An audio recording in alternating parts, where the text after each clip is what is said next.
સુરત શહેર એસઓજી પોલીસને મળી મોટી સફળતા। બળાત્કારના ગુનામાં છેલ્લા 2 વર્ષથી નાસ્તા ફરતા આરોપીની ધરપકડ કરતી સુરત શહેર એસઓજી પોલીસ।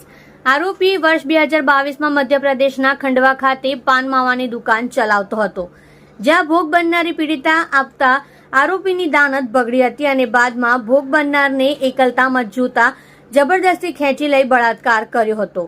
તે ઉપરાંત આરોપી દ્વારા કહેવામાં આવેલ કે કોઈને કહેશો તો તને જાનથી મારી નાખીશ, જે મામલે આરોપી વિરુદ્ધ વર્ષ 2022માં મધ્યપ્રદેશના ખંડવા પોલીસ સ્ટેશનમાં બળાત્કારનો ગુનો નોંધવામાં આવ્યો હતો, જેમાં આરોપી મોહમ્મદ ફિરોઝ ઉર્ફે સફીક મોહમ્મદ રફીક ઉંમર વર્ષ 32, ધંધો સિક્યુરિટી તથા કાપડ બેગના વેચાણની લારી, ગ્રાઉન્ડ ફ્લોર યુસુફી એપાર્ટમેન્ટ, પઠાણવાડનો ટેકરો, ઇન્દરપુરા, ઝાપા બજાર રોડ, મૈદરપુરા, સુરત। મૂળ રહેવાસી ward number N840, Ghaspura, Bangladesh, થાના ખંડવા, જિલ્લો ખાંડવા, મધ્યપ્રદેશ વાળાઓને ઝડપી પાડવામાં સફળતા મળેલ છે।